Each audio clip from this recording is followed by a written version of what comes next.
अस्सलाम वालेकुम। आज हम लोगों ने लेक्चर नंबर 7 स्टार्ट करना है। इससे पहले लेक्चर नंबर 6 में हम लोगों ने डिस्कस किया था आपके सी के प्रोग्राम का बेसिक स्ट्रक्चर, जिसमें हम लोगों ने 3 चीजें बहुत डिटेल में डिस्कस की थी। Number 1 pre processor directive, number 2 main function और नंबर 3 सी स्टेटमेंट्स। आज के लेक्चर में हम लोग स्टार्ट करेंगे डिफरेंट एरर्स के बारे में पढ़ेंगे। सबसे पहली चीज बग क्या होता है? An error in a program और in a computer is known as a bug. Computer में अगर कोई एरर आ जाता है, किसी किस्म का कोई इशू आ जाता है, उसको हम लोग बोलते हैं bug. Programmer can make different errors while writing a program. एक प्रोग्रामर जिस टाइम पे प्रोग्राम राइट कर रहा होता है, टाइपिंग मिस्टेक्स कर सकता है, गलत कुछ लिख सकता है, शायद कोई गलत कैलकुलेशन परफॉर्म कर सकता है। तो डिफरेंट टाइप के इश्यूज या एरर्स क्रिएट हो सकते हैं जब एक प्रोग्रामर प्रोग्राम लिखता है। तो आप लोगों के पास जब भी किसी प्रोग्राम में कोई एरर आएगा तो वो कंपाइल नहीं हो सकता। हमेशा याद रखना है, क्योंकि आपका कंपाइलर पहले हर लाइन को चेक करता है। अगर हर line according to the rule है, इसका मतलब है इसका सिंटेक्स ठीक है, तो ही वो उसको ट्रांसलेट या कंपाइल करता है। अगर किसी भी लाइन में सिंटेक्स एरर है, इसका मतलब है लिखते हुए कोई गलती हुई है, कोई रूल फॉलो नहीं हो सका, तो उसमें आप लोगों के पास एक सिंटेक्स एरर आता है, जिसकी वजह से कंपाइलर कभी भी कंपाइल नहीं कर पाता। नेक्स्ट हम लोग डिस्कस करेंगे debugging. The error must be removed from the program before it can be compiled and executed. किसी भी प्रोग्राम को कंपाइल या एग्जीक्यूट करने से पहले जो बग है या जो एरर है, उसको रिमूव करना मस्ट है। और किसी भी एरर को फाइंड आउट करना और उसके रिमूव करने के प्रोसेस को बोलते हैं डीबगिंग। एरर आप लोगों को होता है, उसको बोलते हैं हम बग। और किसी भी एरर को रिमूव करना ताकि वो कंपाइल या एग्जीक्यूट हो सके प्रोग्राम, उसको हम बोलते हैं डीबगिंग। अगर आप लोगों के प्रोग्राम में कोई भी एरर है तो आप लोगों का जो प्रोग्राम है वो कभी भी सही वो कंपाइल नहीं हो सकेगा। कंपाइलर एरर दे देता है कि इस लाइन नंबर पे आप लोगों ने ये सिंटेक्स एरर है, आप लोगों ने कोई रूल मिस कर दिया, जिसको हम लोग डिटेल में डिस्कस करते हैं। तो डिफरेंट टाइप के एरर्स आप लोगों के पास हो सकते हैं। नंबर 1 होता है सिंटेक्स एरर। ऐसा एरर जो आपके प्रोग्राम के किसी हिस्से में रूल फॉलो ना होने की वजह से आ जाए। कभी कभार हम टाइपिंग कर रहे हैं, मैं प्रोग्राम लिख रही हूं, जैसे लास्ट मैंने आप लोगों को बताया कि प्री प्रोसेसर डायरेक्टिव के एंड पे टर्मिनेटर नहीं आ सकता। अगर मैं वहां पे टर्मिनेटर डाल दूं, सेमीकोलन डाल दूं, तो वो मेरे पास क्या है, वो अकॉर्डिंग टू रूल गलत हो जाएगा। उस चीज को हम लोग बोलते हैं सिंटेक्स एरर। नंबर 2 आप लोगों के पास होता है लॉजिकल एरर। लॉजिकल एरर आप लोगों की प्रोग्राम की लॉजिक में होता है, कभी भी रूल्स में नहीं होता।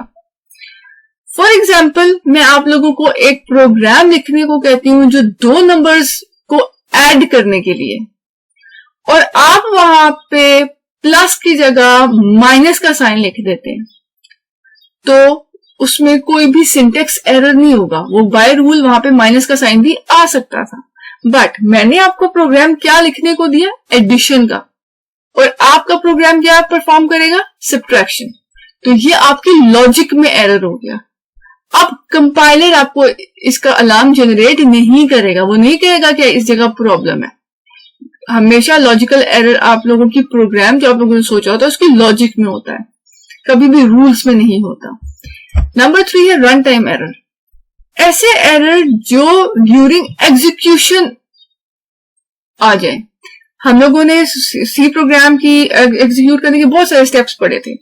सिंटेक्स एरर कब आता है, कंपाइलेशन टाइम पे, जब वो कंपाइल करता है, रूल के अकॉर्डिंग नहीं है, वो आपको एरर दे देता है। लॉजिकल एरर शायद आप लोगों को प्रोग्राम का जब रिजल्ट आता है, जब एग्जीक्यूट होने के बाद आंसर आ रहे होते हैं, वो सही ना हो, तो उससे आपको आइडिया होता है कि इसमें कोई लॉजिकल एरर है। रन टाइम एरर तब आता है जब आपका प्रोग्राम एग्जीक्यूट हो रहा होता है, आपका प्रोग्राम मेमोरी में लोड होकर जब फाइनली एग्जीक्यूट हो रहा होता है, उस टाइम पे कोई एरर जनरेट होने की वजह से वो एकदम से बंद भी हो सकता है। उसको हम लोग बोलते हैं रन टाइम एरर्स। सबसे पहले सिंटेक्स एरर। सिंटेक्स क्या है? Rule. A collection of rules for writing a program in a programming language is called syntax. किसी भी प्रोग्रामिंग लैंग्वेज में प्रोग्राम लिखने के लिए जो रूल्स फॉलो होते हैं उसको क्या बोलते हैं? Syntax. All statements are written according to the rules. जब भी प्रोग्राम लिखा जाएगा हर स्टेटमेंट रूल के मुताबिक लिखी जाती है। रूल बहुत इंपॉर्टेंट है जो हम लोग स्टार्ट से डिस्कस करते हुए आ रहे हैं।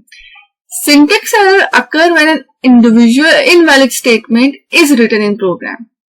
आपके पास सिंटेक्स एरर कब आता है? जब आपके प्रोग्राम में को आप कोई ऐसी स्टेटमेंट्स लिख दो जो रूल्स को फॉलो नहीं करती, वो रूल्स के खिलाफ है, तो उसको हम लोग बोलते हैं इनवैलिड स्टेटमेंट। और जब भी किसी प्रोग्राम में इनवैलिड स्टेटमेंट होती है तो वहां पे क्या क्रिएट होता है? Syntax error. The compiler detects and shows an error message. जब कंपाइलर ट्रांसलेट करने लगता है उससे पहले वो हर लाइन को चेक करता है कि हर लाइन रूल्स के मुताबिक है या नहीं। अगर उस टाइम पे उसको कोई भी लाइन ऐसी मिले जिसमें कोई रूल फॉलो नहीं हुआ या कोई गलती हो गई है तो वो उसको डिटेक्ट करके कंपाइल करने से पहले ही एरर मैसेज दे देता है। अगर आप लोग एरर को रिमूव करोगे, डीबगिंग करोगे, तो ही आप लोगों का कंपाइलर उसको ट्रांसलेट करेगा, अदरवाइज उसको कंपाइल नहीं करता। Then a program containing syntax error cannot be compiled successfully. जिस भी प्रोग्राम में सिंटेक्स एरर होता है वो कभी भी कंपाइल नहीं हो सकता। सिंटेक्स एरर बहुत सारी वजहों से आ सकता है। फॉर एग्जाम्पल, जैसे मैंने पहले भी डिस्कस किया, आप किसी भी सी स्टेटमेंट के एंड पे टर्मिनेटर डालना भूल जाते हो, तो आपका कंपाइलर जब कंपाइल करने लगेगा तो वो आपको क्या कर देगा कि आपके इस लाइन में ये एरर है, आप इसको पहले रिमूव करो। अगर आप रिमूव नहीं करोगे, आप टर्मिनेटर नहीं ऐड करोगे, तो आपकी जो फाइल, आपका प्रोग्राम कभी भी कंपाइल नहीं हो सकेगा। कभी कभार जैसे कोई कीवर्ड है, जैसे आपके प्रोग्राम में प्रिंट और या इंक्लूड, मैं इंक्लूड के स्पेलिंग गलत लिख देती हूँ, उससे क्या होगा? उसको पता नहीं चलेगा कि आप जो वर्ड लिखना चाह रहे हो वो इंक्लूड था, तो वो आपको क्या दे देगा? एरर। हमेशा कीवर्ड्स के स्पेलिंग्स भी और उनकी अगर वो लोअर केस में या अपर केस में उसको फॉलो करना पड़ता है, अदरवाइज वो रूल्स के अगेंस्ट हो जाता है और फिर वो सिंटेक्स एरर जनरेट करता है जिसे कंपाइलर डिटेक्ट करता है और आपको उसको रिमूव करना पड़ता है। अगर आप उसको रिमूव नहीं करोगे तो आपका कंपाइलर कभी भी प्रोग्राम को कंपाइल नहीं कर सकेगा। जैसे कोई डेलीमीटर भी मिस हो सकता है। डेलीमीटर आप लोगों के पास जो करली ब्रेसेस होती है उनको आप लोग डेलीमीटर्स भी बोलते हो। तो आप को पास अगर कोई आपने ब्रैकेट ओपन की और आप उसको क्लोज करना भूल गए, आपने कोई ब्रैकेट क्लोज की आप उसको ओपन करना भूल गए, तो वो भी आप लोगों के पास सिंटेक्स एरर होता है। आप जब प्रोग्राम लिखते हो, लिखते हुए जो भी गलतियां होती हैं आप लोगों से, कोई टर्मिनेटर मिस हो गया, ब्रैकेट ओपन क्लोज होगी, स्पेलिंग गलत हो गया, वो सब आपके पास सिंटेक्स एरर होता है। देन आप लोगों के पास लॉजिकल एरर्स होते हैं। लॉजिकल एरर्स आप लोगों के पास टफ होते हैं। लॉजिकल एरर का मतलब है एक ऐसा एरर जो आपकी लॉजिक में है, आपके प्रोग्राम में नहीं, जो प्रोग्रामर की लॉजिक में एरर होता है। An error that occur due to poor logic of the programmer is called logical error. जब प्रोग्रामर अपनी लॉजिक, फॉर एग्जाम्पल जैसे मैं आपको पहले भी एग्जाम्पल दी, मैं क्वेश्चन आपको दे रही हूँ एडिशन का, आप लोग लिख रहे हो सब्ट्रैक्शन का, तो इसमें प्रोग्राम या कंपाइलर की मिस्टेक नहीं होगी, इसमें रूल्स की मिस्टेक नहीं होगी। मिस्टेक आपसे होगी कि आप एक गलत चीज ही इंप्लीमेंट कर रहे हो। तो आपको कंपाइलर कभी भी नहीं बता सकता कि आप लोग गलत इंप्लीमेंट कर रहे हो। हमेशा जब आपका आंसर गलत आएगा, जब एडिशन की जगह जब आप आंसर लेके आओगे और आंसर गलत आएगा, तो आपको पता चलेगा कि इसमें क्या था? एरर। तो आपका कंपाइलर कभी भी लॉजिकल एरर्स को आइडेंटिफाई नहीं कर सकता। आपके जब आंसर्स गलत आना शुरू होते हैं तो आपको आइडिया होता है कि आपकी लॉजिक में प्रॉब्लम है।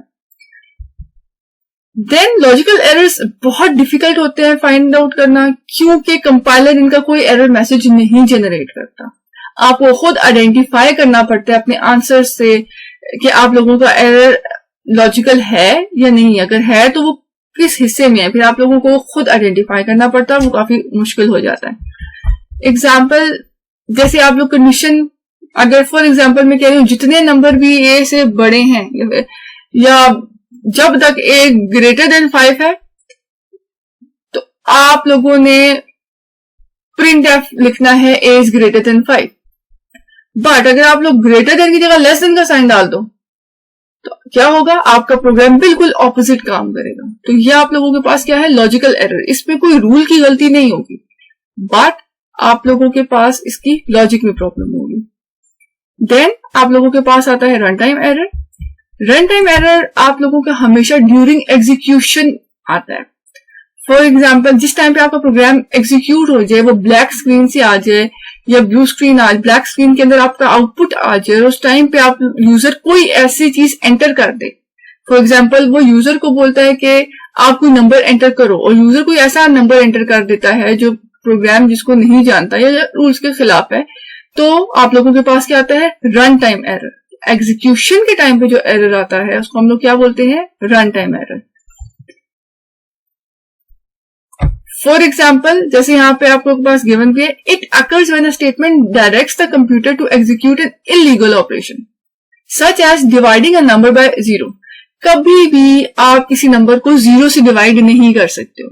तो ये सिंटेक्स एरर तो नहीं है। सिंटेक्स एरर क्या होता है, लिखने में गलती हो। लेकिन आप लोग अगर किसी नंबर को 0 से डिवाइड करते हो तो आपका कैलकुलेटर भी उसको परफॉर्म नहीं कर सकता, क्योंकि ये एक इलीगल ऑपरेशन है।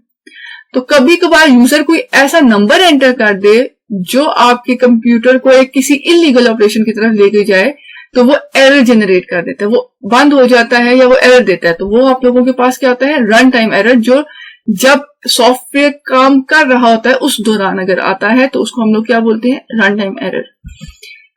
Run time errors are detected and displayed during execution. जब आप लोगों की वो ब्लैक स्क्रीन आ जाती है, आपका प्रोग्राम फाइनली काम कर रहा होता है, और उस टाइम पे जो एरर आ जाता है उसको हम लोग क्या बोलते हैं, रन टाइम एरर। और नॉर्मली रन टाइम एरर तभी आते हैं जब यूजर कोई आपके पास जो इनपुट देता है वो गलत दे। फॉर एग्जाम्पल, आप लोग कोई एप्लीकेशन यूज कर रहे हो, उसमें आपको लिखा हुआ एंटर नेम, और आप लोग उसमें नंबर एंटर कर देते हो, तो ये आप लोगों के पास गलती है। अगर आप लोगों को कोई नंबर डिवाइड करने के लिए बोलता है और आप 0 को किसी नंबर से डिवाइड कर देते हो, तो ये प्रॉब्लम है। तो ये रन टाइम पे ये प्रॉब्लम आती है। Then the computer stops executing and display error message. आप जब भी आपके पास रन टाइम एरर आता है तो ब्लैक स्क्रीन एकदम से स्प्लैश करती है, वो बंद हो जाती है, आपका कंप्यूटर आगे किसी लाइन को एग्जीक्यूट नहीं करता और आपको एक एरर मैसेज दे देता है। आपके पास एरर आता है कि इसमें एरर है, आप लोग इसको पहले सॉल्व करो, तो उसके बाद ही एग्जीक्यूशन होती है, अदरवाइज वो कभी भी कंटिन्यू नहीं कर सकता। सबसे ज्यादा मुश्किल एरर जो होता है वो लॉजिकल एरर होता है। आपका सिंटेक्स एरर भी कंपाइलर आपको मैसेज देता है कि आपके पास एरर है, इस लाइन में एरर है, आप उसको रिमूव करो, तो वो इजी है। रन टाइम एरर क्योंकि ब्लैक स्क्रीन के टाइम पे आता है, यूजर ने एंटर किया, वो एकदम से प्रोग्राम बंद हो गया तो हमें पता चल जाता है कि ये हमारे पास रन टाइम एरर आया। लेकिन सबसे ज्यादा डिफिकल्ट एरर लॉजिकल एरर होता है कि उसको आइडेंटिफाई करना कि एरर है या नहीं, वो इटसेल्फ ही बहुत डिफिकल्ट टास्क है। लॉजिकल एरर्स के बहुत सारे रीजंस हो सकते हैं। For example, it can be detected by the compiler, it can not be detected by the compiler. अब आपके पास लॉजिकल एरर मुश्किल क्यों है?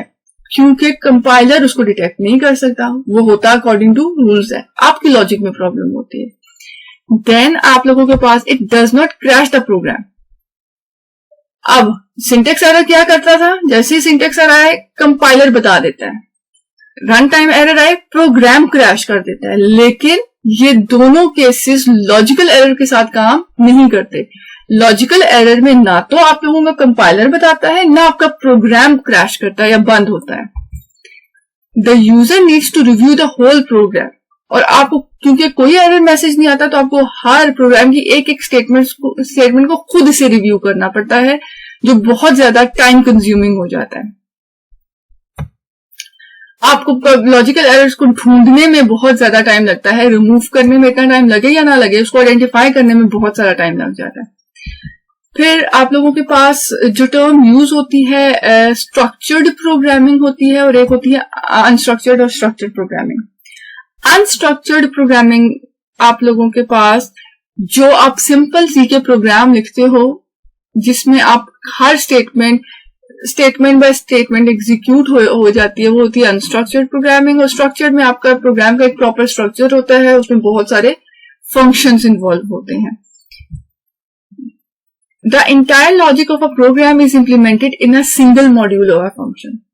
पूरा का पूरा प्रोग्राम उसने जो भी टास्क परफॉर्म करने हैं वो सब के सब एक ही फंक्शन, मेन फंक्शन में लिख दिए जाते हैं। वो क्या, एक अनस्ट्रक्चर्ड प्रोग्राम, उसमें कोई स्ट्रक्चर नहीं है।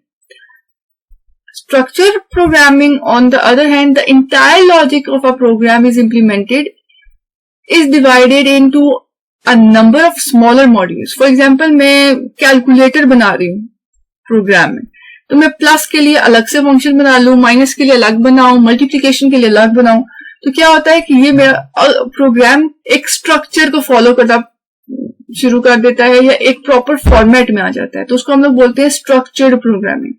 अब डिफरेंस क्या, आपके पास अनस्ट्रक्चर्ड में सारी की सारी लॉजिक एक ही जगह पे एक सिंगल फंक्शन में या सिंगल हिस्से में लिख दी जाती है, लेकिन स्ट्रक्चर्ड में आपके प्रोग्राम में या उसकी फंक्शनैलिटी के हिसाब से डिफरेंट छोटे छोटे मॉड्यूल्स में या डिफरेंट छोटे छोटे हिस्सों में आपके प्रोग्राम को डिवाइड कर दिया जाता है। The program written in these languages difficult to understand, modify and debug, क्योंकि जितनी भी अनस्ट्रक्चर्ड प्रोग्रामिंग लैंग्वेज है उसमें सारी की सारी लॉजिक एक ही प्रोग्राम के एक ही हिस्से में एक ही फंक्शन में होती है, तो उसको समझना, उस प्रोग्राम को, उसमें अगर कोई चेंजेस करने हैं या उसके एरर रिमूव करने वो मुश्किल होता है as compare to structured programming. For example, अगर मुझे पता है कि मेरा एरर सिर्फ एडिशन में आ रहा है तो वो मैं सिर्फ एडिशन की 4 लाइन्स देखूंगी, मुझे बाकी पूरा प्रोग्राम देखने की जरूरत नहीं पड़ेगी।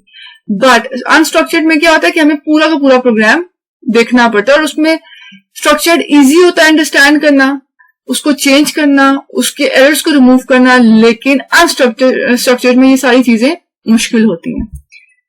देन आप लोगों के पास होम टास्क है कि आप लोगों ने debugging features of turbo C++ को पढ़ना है, डिटेल में पढ़ना है, और आपको जो भी प्रॉब्लम है आप वो मुझसे डिस्कस कर सकते हैं।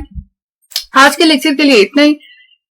होपफुली आप लोगों को समझ में आया हो। अगर आपको इस लेक्चर से रिलेटेड कोई भी इशू है, कोई भी प्रॉब्लम है, तो आप लोग अपने इंटरेक्शन सेशन अटेंड करो और आप लोग उसमें क्यूरी कर सकते हो। तो आज के लेक्चर के लिए इतना ही। Thank you.